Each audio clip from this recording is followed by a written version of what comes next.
o nosso coração para recebê-la e que possamos sair daqui edificados, fortalecidos e abençoados pela tua mensagem, em nome de Jesus. Amém e amém. Queridos irmãos, a paz do Senhor. Aproveitar que vocês já estão de pé.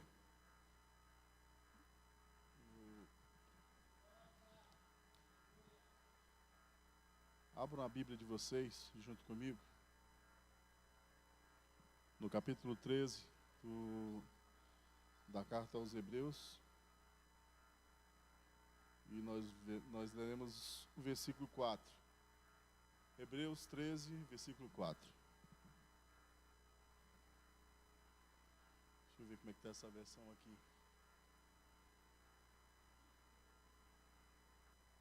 Acha aquela versão para mim, eu acho, a minha versão é essa aí também. Eu acho que não sei se é atualizada. Ela fala, digno de honra seja o matrimônio, leito sem mácula. Consegue aí? Alguém tem essa versão aí? Aí, a minha está nessa versão anterior. Eu gosto mais dessa versão e é esse tema que é nesse versículo que nós vamos conversar nessa noite para a edificação da igreja. Digno de honra entre todos seja o matrimônio, bem como o leito sem mácula, porque Deus julgará os impuros e adúlteros. Podeis assentar. Glória a Deus. Eu louvo ao Senhor pela bondade dEle, a misericórdia dEle. O tema da campanha das quarta-feiras é honra a Deus.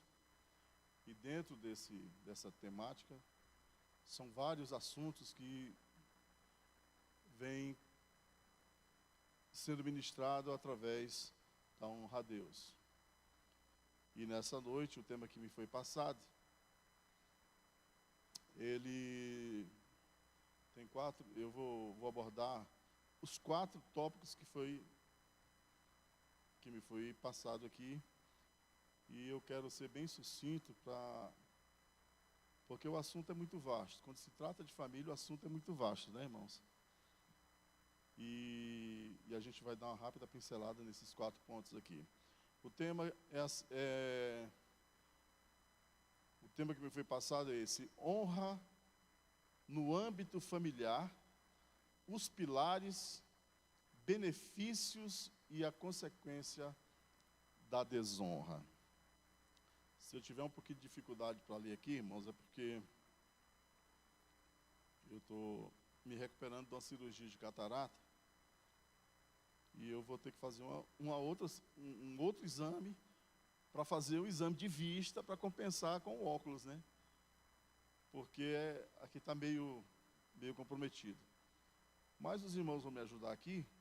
Algumas coisas eu consigo ler aqui, algumas eu vou pedir ajuda aos universitários ali. Ok? Então, nosso primeiro bate-papo aqui vai ser sobre o matrimônio. O texto bíblico começa dizendo assim, olha, queridos, digno de honra seja o matrimônio. Dentro desse princípio, dentro desse primeiro versículo, eu quero abordar sobre a questão do matrimônio. O que é matrimônio? Você pode dizer, é casamento. E eu vou mais além ainda, eu vou mais fundo ainda. Casamento, queridos, é uma aliança de sangue. Aliás, nós estamos vivendo uma aliança de sangue. Deus, ele é especialista em aliança. Fez aliança lá no Éden, fez aliança com Abraão, com Davi, com Noé, e hoje nós estamos vivendo a nova aliança em Cristo Jesus, que essa nos traz algo tão profundo. É uma pena, queridos, que a nossa visão ocidental, ela é muito limitada com relação à aliança bíblica, porque a aliança bíblica ela é escrita na visão oriental. Então, uma aliança para um oriental é uma coisa muito sagrada. Infelizmente, eu digo isso com muita tristeza no coração, mas a aliança ocidental, e hoje essa aliança que é chamada casamento, ela tem sido banalizada, desvalorizada. Só que para os homens, e muitas vezes até dentro do cristianismo. Só, queridos, que Deus leva muito a sério essa questão. Nós não podemos brincar com essa verdade bíblica que é o casamento. Então, se eu for dar um conceito para uma aliança de sangue, o que é uma aliança de sangue? Eu anotei aqui, achei muito apropriado essa frase assim, que eu fiquei muito tocado. A aliança de sangue, queridos, preste atenção, é o mais íntimo, mais sagrado e mais duradouro acordo de união conhecido pelos homens. Olha que coisa linda, irmãos. O mais íntimo, o mais sagrado e o mais duradouro acordo de união conhecido pelos homens. Em outras palavras, para completar esse conceito que eu achei maravilhoso, o casamento ele é unilateral, a aliança de sangue ele é unilateral, ela é incondicional e ela é indissolúvel. E nós estamos vivendo uma sociedade em que as questões familiares, as questões matrimoniais, elas estão sendo desvalorizadas. Quando eu vou lá para o Gênesis 2, versículo 24, em que Deus abençoa Adão e Eva, e diz, olha, na verdade, o que Deus estava estabelecendo ali, o laço matrimonial entre os dois. Quando o Senhor pretende no seu coração criar o homem, Ele diz, olha, façamos o homem a nossa imagem e a nossa semelhança. Casamento é algo tão sagrado, meu irmão, tão lindo, tão profundo, que é exatamente dentro dessa aliança do casamento, é que lá em Gênesis, colocou, ó o Gênesis 2 aqui, por isso deixa o homem pai e mãe, e se une à sua mulher, tornando-se os dois uma só carne. Não existe nada nesse mundo que faça essa união tão perfeita, queridos. E é nessa união, o mais lindo de tudo isso, o projeto de Deus, o plano de Deus, queridos, o plano de Deus para o ser humano é que nós vivêssemos eternamente em plena pureza, em plena santidade. Olha que projeto maravilhoso, por isso que o escritor aos Hebreus diz que digno de honra seja o matrimônio, porque através do matrimônio, queridos, é que Deus vai dar continuidade a essa humanidade. É através da união de um homem, vamos deixar bem claro isso aqui, eu vou olhar bem na câmera aqui, para quem está nos vendo na internet.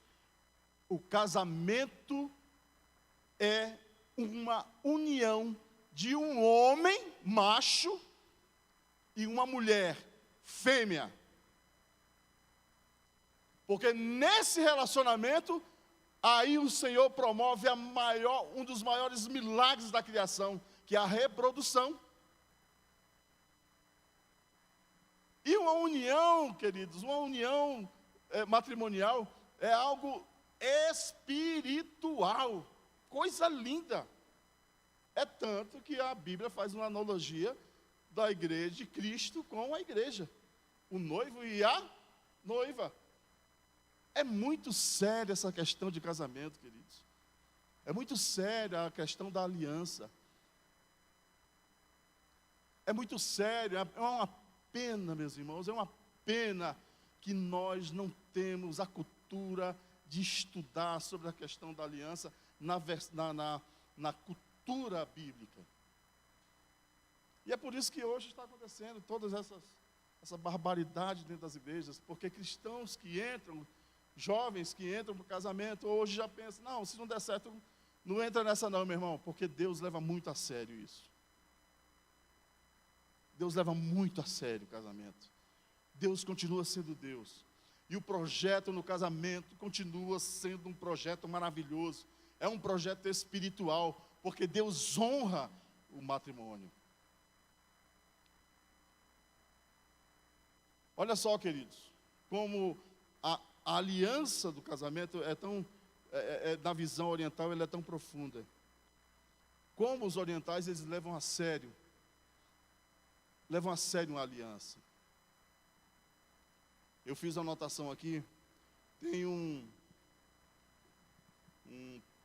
ele é teólogo e também é antropólogo. Esse homem é um teólogo do século XVIII. Era o H. Clay Trumbull. Então ele tem um livro que fala sobre a aliança de sangue. Então ele faz um estudo aprofundado das culturas, principalmente na cultura oriental, onde tem várias tribos. E ele chega a uma conclusão que essa aliança, eles levam tão a sério essa questão da aliança, que, olha só que comentário o camarada faz aqui. Uma aliança com outro homem. Olha só, queridos, para que nós venhamos aprender nessa noite o que é uma aliança. Uma aliança com o outro, eles tornam o seu compromisso com o outro, tornam o seu compromisso com o outro amor mais valioso, com outro amor mais valioso.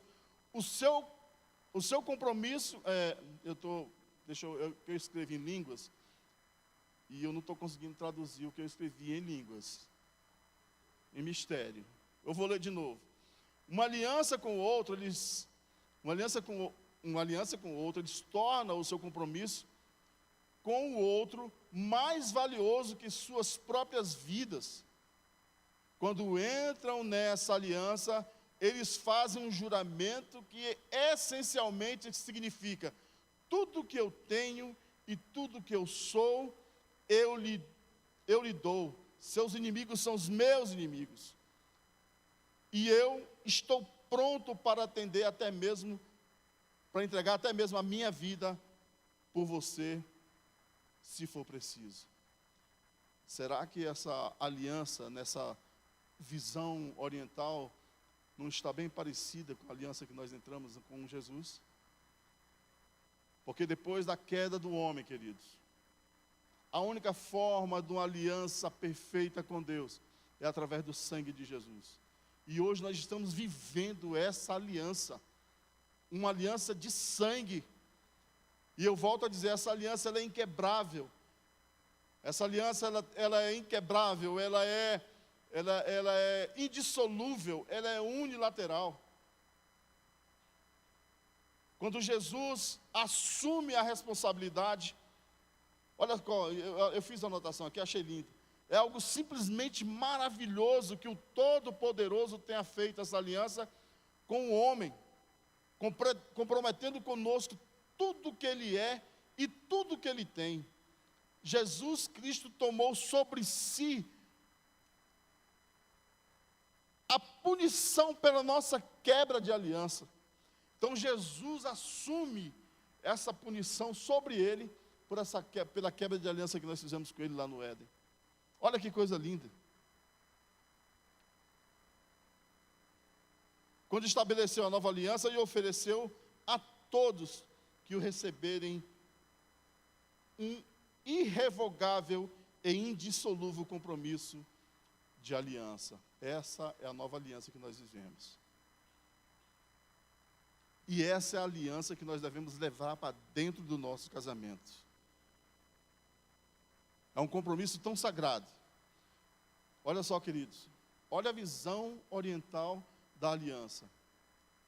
É um compromisso tão sagrado que um homem ou uma mulher preferem morrer antes de desonrarem-se quebrando sua palavra.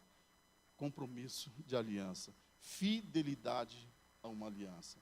Essa é a visão oriental de uma aliança de sangue. E isso se estende ao casamento. Tem uma curiosidade que, lendo esses comentários, eu descobri. Você sabe por que tem aquela tradição de você pegar a noiva no colo, né? Camarada da casa. Aí quando ele chega na casa dele, ele pega a noiva no colo, né? Abre a porta e leva a noiva no seu colo. Fez isso, né, Carlão? Levou a noiva para dentro da sua casa. Isso aí, queridos, é um tipo de aliança. É a aliança do limiar, que é baseado na aliança também de sangue. Sabe o que quer dizer isso? Eu vou falar daqui a pouquinho um contexto para vocês dentro dessa aliança. Como eles levam a sério. Porque havia a aliança do limiar. O sangue era espargido no limiar da casa. Olha só que coisa interessante. Então, se você entrasse na casa de alguém e pisasse naquele sangue, era uma desonra. Você estava desonrando o dono da casa. Você estava dizendo para ele: olha, eu não te respeito, eu não te considero, eu não sou teu amigo, eu não quero ser bem recebido na tua casa. Por isso que quando o camarada casava, ele pegava a noiva, para não correr o risco da noiva pisar no limiar da casa, ele carregava a noiva no colo, porque ele estava dizendo para a sua noiva: daqui para frente, eu vou te proteger. Você está entrando na minha casa, a minha vida agora é tua, a tua vida agora é minha, eu sou teu, eu vou morrer, eu vou dar a minha vida por você, eu vou te proteger, você está resguardada. É isso, querido, que a aliança de casamento Deus estabeleceu para dentro dos nossos relacionamentos.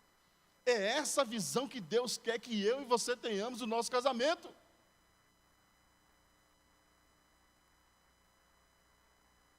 Mas infelizmente, queridos, infelizmente, hoje, existe até alguns cristãos que estão adotando aquele contrato, como é que é o nome? União estável.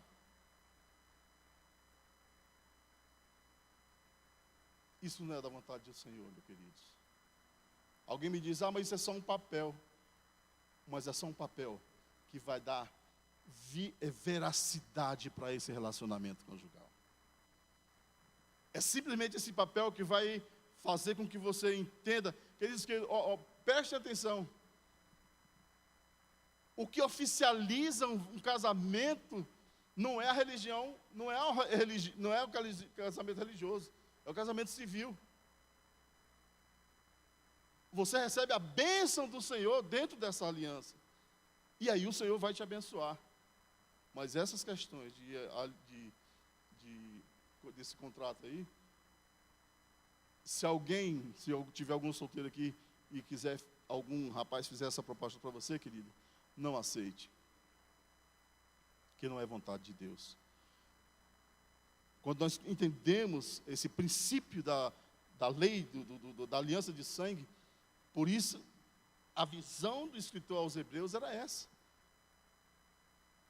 Ele diz: olha, digno entre todos, porque quando o capítulo 13 começa, ele está, depois de uma série de ensinamentos maravilhosos sobre vida de fé, sobre um monte de coisas, santidade, um monte de coisa, daqui a pouco nós vamos falar sobre isso. Ele fala: digno entre todos os ensinamentos que foi dito, digno de honra, seja o matrimônio, o leito sem mácula. Porque o casamento também, a aliança do casamento, é uma proteção também para o pecado sexual. É uma proteção para o pecado sexual. Porque, na verdade, queridos, a relação sexual ela só é permitida dentro da palavra através do casamento, através da aliança. Amém? Então, digno de honra seja o matrimônio. Olha só, então vamos lá. Já dei essa pincelada aqui para a gente entender o porquê que esse casamento, por que essa aliança, o porquê que o escritor está dizendo que digno de honra é o matrimônio. Por causa do poder da aliança de sangue.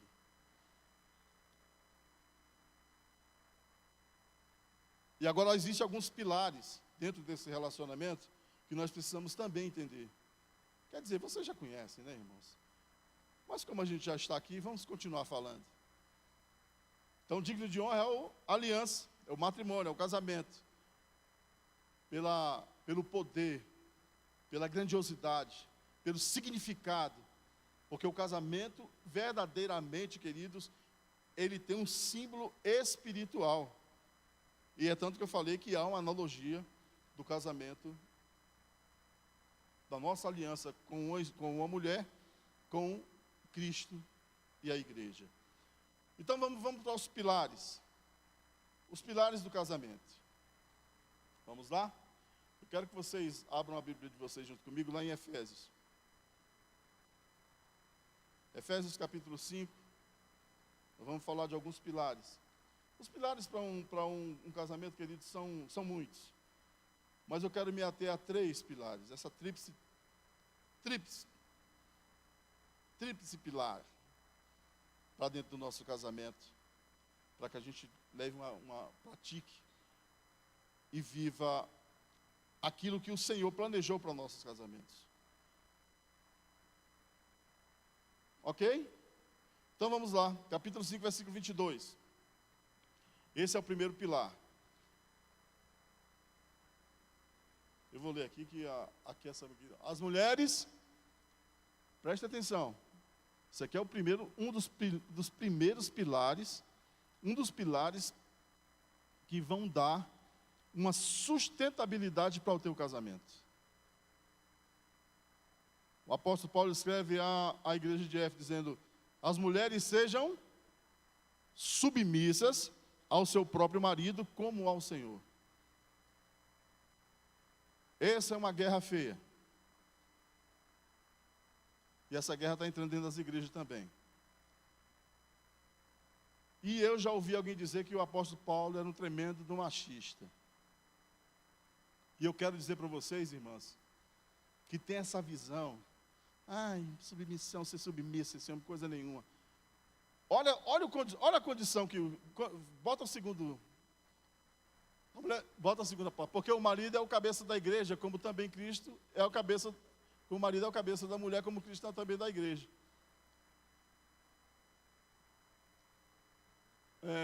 Como também Cristo é o cabeça da igreja, sendo este o mesmo Salvador do corpo.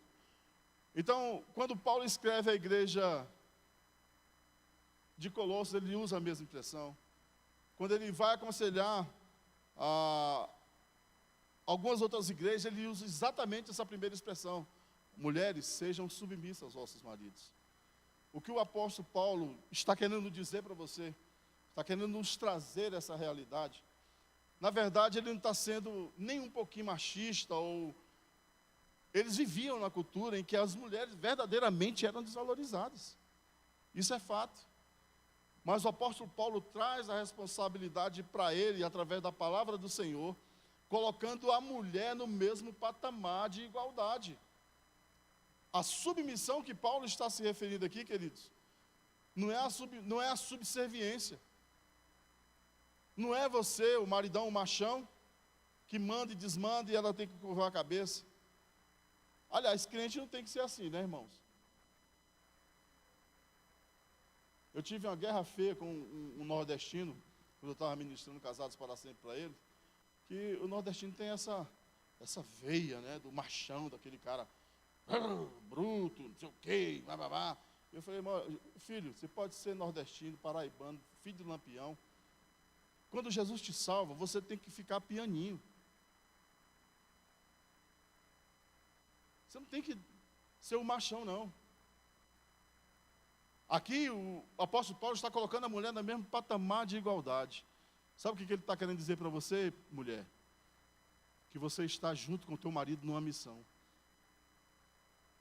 Você tem que caminhar com este homem. O que ele está querendo ensinar para você é que esse homem precisa ser respeitado. Respeite a hombridade desse homem. Você, mulher, é responsável para que esse homem se sinta homem. Porque se você começar a atravessar, a querer fazer coisas que o homem deveria fazer, você está anulando o homem. Olha que coisa interessante. Quando você não reconhece a capacidade que o seu homem tem, você desvaloriza a figura dele. E isso enfraquece o papel do homem. É isso que a sociedade hoje está tentando fazer. Enfraquecer a figura do homem. O homem que Deus estabeleceu como cabeça da família.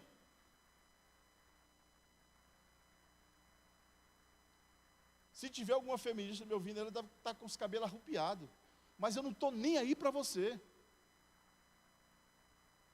Porque a palavra de Deus, ela é autoridade sobre as teorias, sobre essas besteiras que estão pregadas por aí. E se você é crente, serva do Senhor, e tem esse tupetezinho levantado, acha que você é a bambambam, baixa a tua bola, irmã. Porque o inferno está preparado. Vão já me processar. Oh, Jesus. Então que Deus, olha, o apóstolo Paulo está colocando você num plano de igualdade. Está colocando você no mesmo plano. Você está numa submissão. O homem é o líder, e é interessante que esse texto do capítulo 5, ele começa lá no capítulo 18, no versículo 18, dizendo o seguinte: olha, não vos embriagueis com as coisas deste mundo. Ok. No qual há dissolução, mas enchei-vos do Espírito, para que nós entendamos o que o apóstolo Paulo está falando como pilar para o teu casamento. Você precisa ser cheio do Espírito. Eu preciso ser cheio do Espírito para entender os princípios da palavra do Senhor. Porque isso aqui não é coisa fácil, queridos. Então respeite a autoridade do seu marido. Você quer ter um casamento bem sucedido? Você quer ter um homem nas tuas mãos, te agradando em tudo? Honre a autoridade dele. Respeite esse homem. Diga para esse homem: este homem é meu. Esse é o homem que Deus me deu.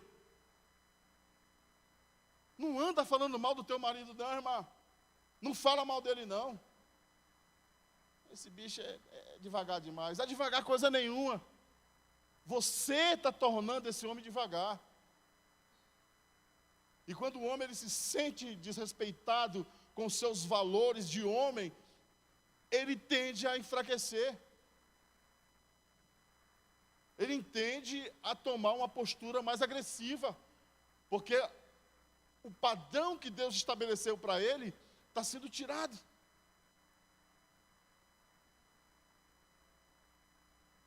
Eu estava no evento de homens. Eu vou correr, só vou dar esse testemunho aqui.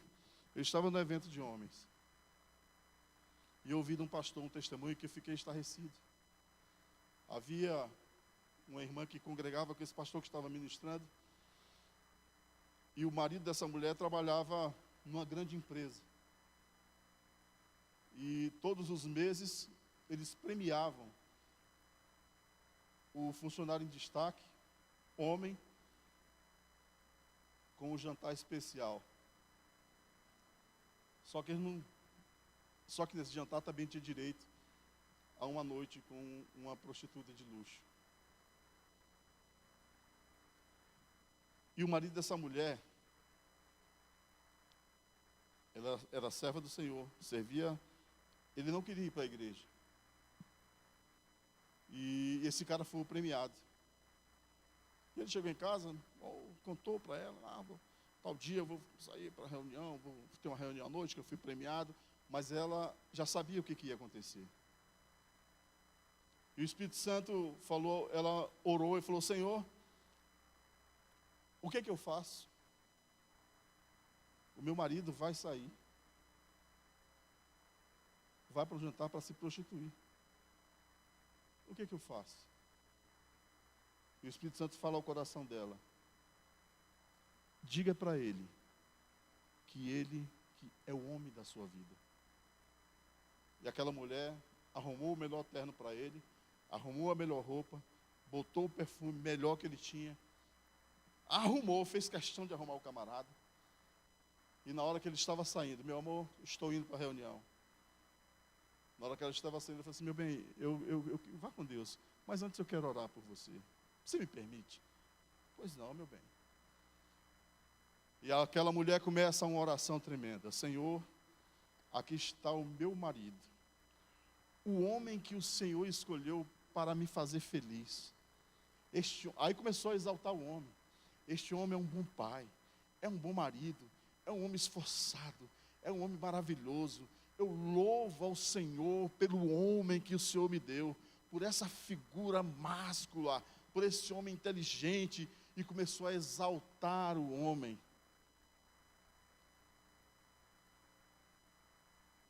Quando ela termina de fazer a oração, que se coloca diante dele e vai se despedir com um beijo. Aquele homem com os olhos cheios de lágrimas, olha para ela e diz, essa é a visão que você tem a meu respeito?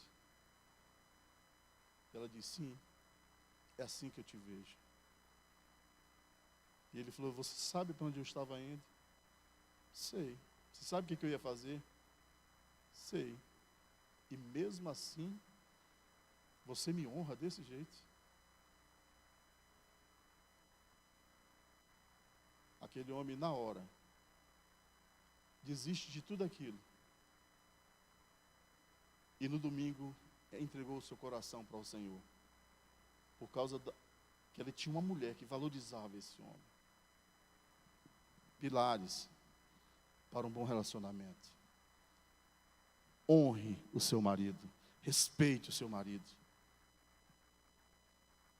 Valorize esse homem. Ah, irmão Dado, você não sabe a tribulação que eu tenho lá em casa, eu nem quero saber. Como esse homem é estúpido, como esse homem é grosseiro, esse homem nem crente é, não quer saber de Deus. Honre o seu marido, respeite o seu marido, valorize esse homem, coloque ele no patamar de honra, que o Senhor vai te honrar. Eu mudo o meu nome, se você não mudar se Deus não vai mudar a história do teu casamento. Porque Deus tem compromisso com a palavra dele. Amém? Segundo pilar, vocês estão com medo? Estão com medo do quê? Hã? Glória a Deus, irmão. Uai. O Senhor está nos ensinando a ter um casamento abençoado. Amém? Segundo pilar. O meu óculos está ruim, não estou nem vendo que hora é essa. Segundo pilar, amor e proteção. Efésios capítulo 5, versículo 25. Coloca aí para a gente, que eu vou ler aqui. Então, olha só, queridos. Nós poderíamos passar a noite todinha falando aqui dessa questão da submissão. Mas o segundo pilar é: maridos, amai vossas mulheres, como também Cristo amou a igreja, e assim mesmo se entregou por ela. Lembra do que nós falamos da aliança de sangue? Hã? Lembra que quando você casa, você traz essa mulher para dentro da tua casa, assim como Jesus fez comigo, que me arrancou do lamaçal de pecado, e agora me traz para ter uma vida em unidade com Ele, e agora tudo que é dele é meu. Olha, tudo que é do Senhor é meu. Agora Ele me faz co-participante das bênçãos celestiais. Assim tem que ser o casamento do crente. O mundo não entende essas coisas, queridos, mas você que é servo do Senhor precisa entender. Marido, ame as vossas esposas.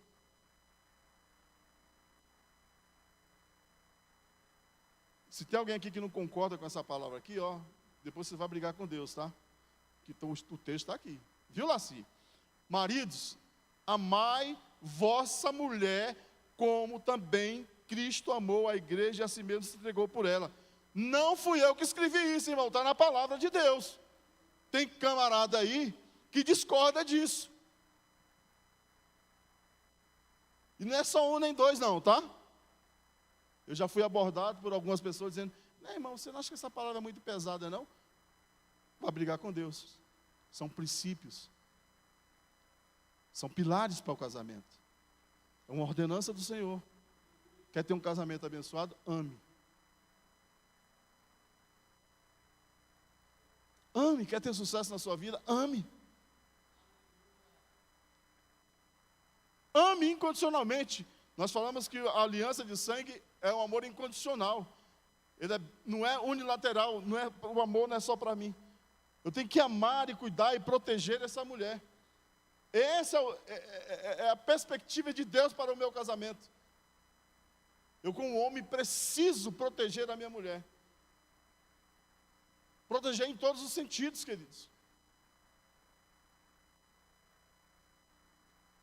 Eu não sei se vocês são assim, mas eu durmo do lado da porta do meu quarto. O macho literal, ele tem já tem isso na sua essência. Até você dormir mais próximo, quando você dorme na cama, mais próximo da porta do teu quarto, isso é um sinônimo de proteção. Porque se acontece alguma coisa, o homem é o primeiro que vai na frente. Agora tem uns caras que não, vai lá ver, bota a mulher para ir lá ver. É ou não é? Tem uns que saem correndo.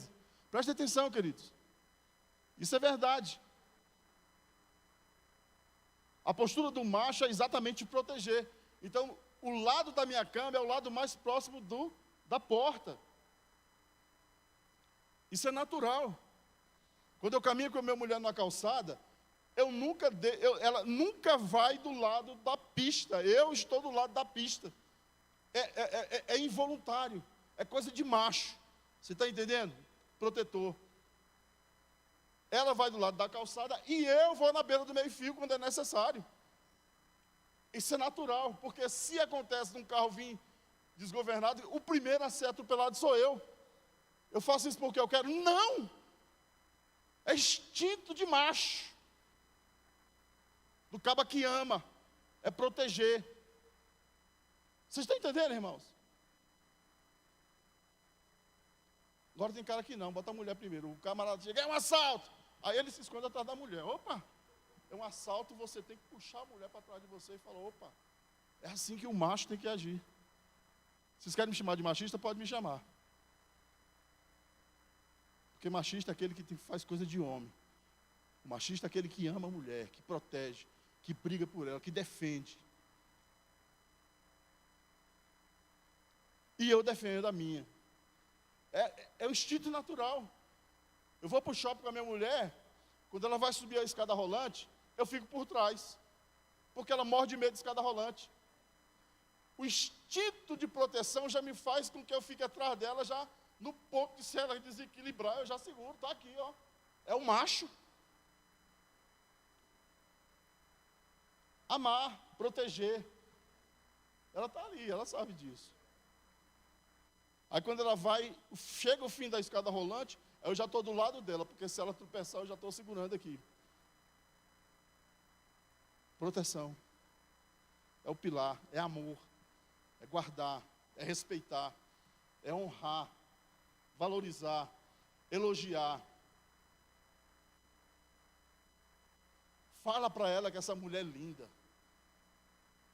Quando essa nega véia se arrumar, quando a Michelle se arrumar, Carlos, fala, bicha véia, tu tá uma delícia. Tem que falar, irmão. Tem que falar. Essa mulher precisa ser estimulada. Tem camarada que a mulher corta o cabelo, quase falta raspar a cabeça dela, e o marido não percebe. Não tem elogio. Mas quando o feijão saiu só um pouquinho salgado. Para com isso, rapaz. Pensa que o feijão da minha mãe é melhor. Coisa nenhuma, irmão. Esquece a mamãezinha. Porque quando tu estiver na pior, vai ser essa mulher que vai te ajudar, vai estar do teu lado. Se você amar, se você a respeitar. Se você dar a sua vida por ela, ela vai te respeitar. Eu queria falar mais, mas o tempo não deixa. Então fica só essa dica aí para os irmãos. Primeiro pilar, submissão. Irmão, você não perde nada. Mas também fica fácil, né? Quando a mulher é amada, né, pastor Jonathan? Quando a mulher se sente amada, se sente valorizada, se sente respeitada. Quando você olha para a nega ver assim e fala, mas tu é muito deliciosa, tu é muito linda. Bota aquela roupona assim. Bota aquele perfume, quando passa perto de você, tu nega cheirosa. Tu acha que uma mulher que tem um marido que trata ela desse jeito, ela não vai te respeitar? Tu acha que uma mulher que tem um marido que protege, que ama, fica difícil dela ser submissa a esse marido? Você acha que fica difícil? É facinho demais. É facinho demais. Experimenta. Muda o teu comportamento a partir de hoje. Essa palavra é para você. Ai, fulano de tal devia estar aqui para ouvir. Não, é você que está aqui nessa noite que precisava ouvir isso. Porque Deus quer tratar pessoalmente comigo e com você. Muda o teu comportamento. Começa a demonstrar a essa mulher que você a ama de verdade, que você a protege, que você a valoriza, que você acha ela a mulher mais linda do mundo. Pode não ser para mim, mas para você tem que ser. A minha, eu falo mesmo. Ô, bicha velha, tu é a mulher mais linda desse mundo. Tu pode não discordar, o Laci vai dizer que é a dele, e está certo. Não, Dadá, eu discordo de você, é a Maria. Amém. Tem que ser mesmo, para você tem que ser ela, não é a minha não. Vai com esse olho gordo para lá. Então deixa que a minha eu digo, bichona linda. Te quero. I love you because you're forever young. Estão entendendo, irmãos? Ela precisa se sentir amada, irmão. Uma mulher que se sente amada, ela se sente protegida. E é facinho demais se submeter a esse maridão aí. Amém? Rapaz, esse relógio não é crente não. Acho que é o único crente que tem aqui esse relógio. Vamos lá. Versículos 26 e 27 do mesmo capítulo 5. Então, eu quero falar sobre esses 3 pilares. Submissão, respeito do marido, amor e proteção do marido e a santificação dentro do casamento.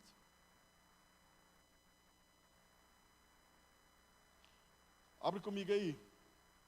Põe em 1 Tessalonicenses, capítulo 4. Do versículo 1 ao versículo 8 é que nós vamos ler, para a gente finalizar essa nossa participação aqui. Eu vou falar rapidinho. Tenho mais 8 minutinhos? Os irmãos esperam mais uns 8 minutinhos só? Sim ou não? Ou vocês acham que eu vou perder a novela? Vai dar certinho, 15 minutos, 8, 9, 15, né, pastor? Então vamos lá. Tessalonicenses capítulo. Olha só, queridos. Quando Paulo escreve essa carta à igreja de Tessalônica, aquele povo, eles tinham uma influência muito grande do império greco-persa, greco-romano. E todo mundo sabe que aquele império era um império depravado. Não havia limites na questão sexual. E havia uma influência muito grande. Esse pessoal era influenciado, porque tinha uma convivência muito grande com a igreja de Tessalônica. Então aqui o apóstolo Paulo começa a escrever, falar, avisando, dando um aconselhamento para que a igreja buscasse a santificação e não se deixasse contaminar com os prazeres sexuais que eles viviam naquela época. E hoje nós vivemos a mesma situação. E o que o Senhor quer é santidade dentro do nosso casamento. E o que o Senhor exige de mim e de você, por isso que Deus nos leva para o casamento, para que nós tenhamos uma vida sexual ativa e abençoada por Deus, debaixo da bênção do Senhor. Olha o que o texto diz. Finalmente, irmãos, nós vos rogamos, queridos, presta atenção nessa expressão. Nós vos rogamos, é como se o apóstolo Paulo estivesse dizendo, por favor, meus filhinhos, olha, presta atenção no que eu estou dizendo, eu estou rogando para vocês, olha, é como se ele estivesse se humilhando, dizendo, olha, preste atenção na vida que vocês precisam levar, olhem, atentem-se, é como se ele estivesse se humilhando para a igreja de Tessalônica, olha só, nós vos rogamos, exortamos no Senhor Jesus, que como de nós recebeste, quanto à maneira por que deveis viver e agradar a Deus, efetivamente estáis fazendo, continues progredindo cada vez mais. Versículo 2, versículo seguinte, porque estáis inteirados de quantas instruções vos temos dado da parte do Senhor Jesus. Pois esta é a vontade de Deus, a vossa santificação, que vos abstenhais da prostituição. Presta atenção, volta só um pouquinho esse versículo aí. Pois esta é a vontade de Deus. Vocês estão percebendo, queridos? Esta é a vontade de Deus. Eu vejo a vontade de Deus de duas maneiras. A vontade de que Deus, a vontade dele é soberana sobre todas as coisas. Mas tem a vontade dele que me é revelada, e tem a vontade que não é revelada. Como, por exemplo, eu posso não acordar amanhã, e o Senhor me levar para a glória. É a vontade de Deus que não me foi revelada. Mas foi a vontade de Deus. É ou não é? Mas agora tem a vontade soberana de Deus. É a vontade que Deus estabelece. A minha vontade é que vocês vocês fujam da prostituição. Essa prostituição o termo usado é porneia. E quando se refere a porneia, é todo tipo de prostituição. Tudo. Pornografia na internet, adultério, fornicação. Sabe o que é fornicação? Namorados que transam antes de casar, mantém relação sexual antes do casamento. Fornicação, tudo contra a depravação, a prostituição em si, a venda do corpo, todas essas coisas, tudo que se constitui porneia, todo pecado de depravação sexual o Senhor está dizendo para você, olha, esta é a minha vontade. A vontade de Deus é que você fuja do pecado de prostituição, fuja do pecado sexual. Você tem a sua mulher, você tem o seu marido, e é dentro do relacionamento conjugal que você vai caminhar em santidade, em santificação. No seu casamento você pode, porque é abençoado por Deus. Você, jovem que está me vendo aí pela internet, não pensa você, Jesus depois perdoa. Olha o que o texto diz, continuemos.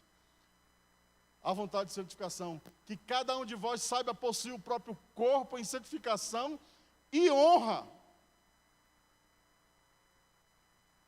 Em santificação e honra. Essa história de que meu corpo, minhas regras, isso é a história da carochinha. Quer que eu mostre para você? Bota capítulo 6 de 1ª carta aos Coríntios aí, filho. Seu corpo, sua regra, coisa nenhuma. Versículo 18. 1 Coríntios, capítulo 6, versículo 18. Achou, bebê? Olha aqui. Fugir da impureza. Qualquer outro pecado que uma pessoa comete é fora do próprio corpo, é fora do corpo. Mas aquele que pratica a imoralidade peca contra o próprio corpo.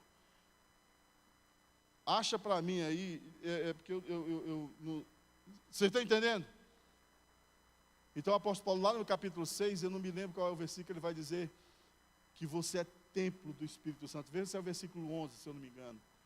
Não sei se é o versículo 11, eu perdi, eu não me recordo. Bota o versículo 11 aí.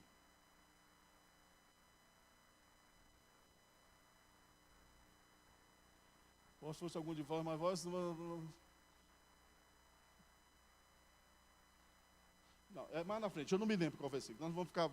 Mas o texto diz o seguinte: que você não pode dar o teu corpo para a impureza, para a prostituição, porque nós somos comprados pelo sangue de Jesus e o nosso corpo é templo do Espírito Santo do Senhor.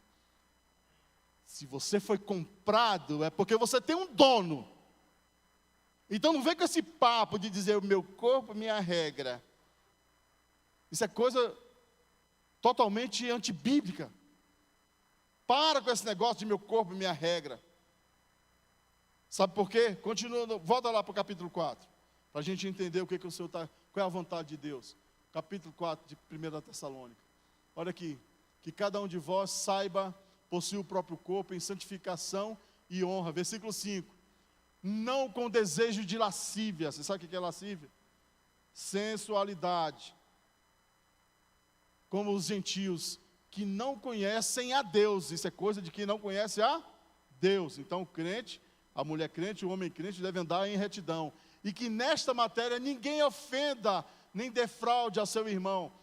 Isso vai também para dentro do teu casamento. Não defraude o seu cônjuge. Não vamos entrar nesse detalhe porque não vai dar tempo.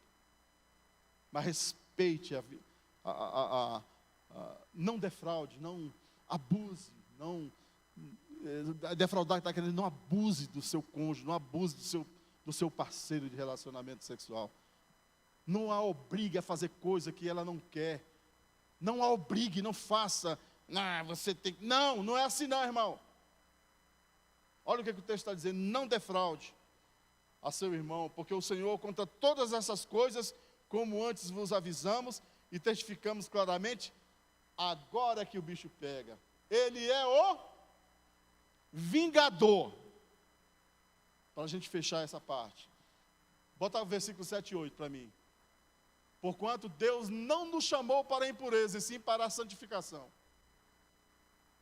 De certo que quem rejeita essas coisas, não rejeita o homem, e sim a Deus, que também vos dá o seu Espírito Santo. Então, querido, se você não tem força para vencer um vício sexual que você tem, seja pornografia, seja fornicação, seja uma vida sexual ativa que você está tendo, fora do casamento, eu sei que você não tem força. É isso que Deus está falando aqui. Que Deus já não deu o Espírito Santo. O versículo anterior, ele diz que Ele é o vingador. Então, queridos, a vontade de Deus é que nós vivamos em santificação. Se nós mantivermos uma vida de pecaminosidade, Ele é o vingador, irmão. Não pense que isso vai ficar bonitinho. Ai, Jesus perdoa, Jesus é amor. Ele é amor, mas também é vingador. Um dia desse eu tive que pegar pelo menos 15 versículos dizendo que Deus é inimigo do pecador. E alguém dizendo, não, Deus é amor. Deus é amor?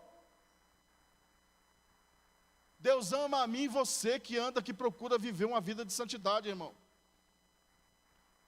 A maior expressão de amor que Deus deu para um homem, para a humanidade, foi entregar o seu filho. Essa é a expressão de amor. E eu quero dizer uma coisa para você, você não vai para o inferno por causa dos pecados que você cometeu. Sabe por que muitas pessoas vão para o inferno? Sabe por quê? Porque rejeitam o perdão do Senhor. Porque rejeitam o sacrifício de Cristo lá no Calvário. Porque pisa no liminar de sangue. Lembra do que eu falei? Pisa no sangue do Cordeiro. É isso, é que vai condenar muita gente ao inferno. Porque rejeitam o perdão, o amor expresso em Jesus para mim e para você. Se você não consegue se livrar, queridos, se você não consegue se livrar do pecado, da fornicação, da masturbação, seja qual for o tipo de pecado, queridos, peça ajuda ao Espírito Santo. O Senhor já nos deu o Espírito Santo para nos ajudar, para nos fortalecer, queridos. Você tem um aliado forte. A fraqueza do homem, ela está aqui à nossa volta. Está aqui, somos frágeis.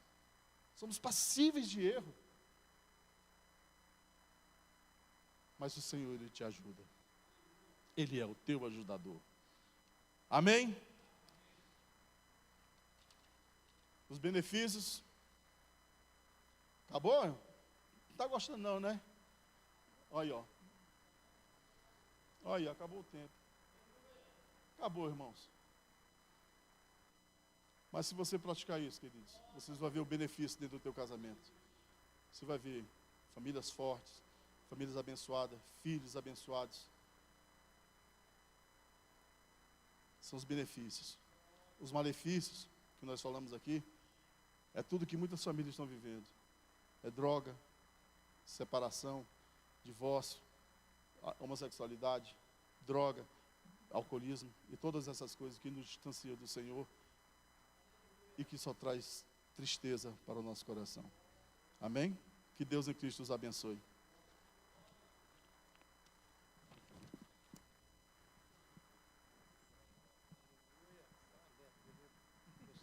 Aleluia. Bênção na igreja, amém? Quantos aprenderam a ser melhor marido e melhor esposa? Quantos? Meu Deus, ainda bem que tem mais gente, né? Glória a Deus. Bênção de palavra, viu? Principalmente as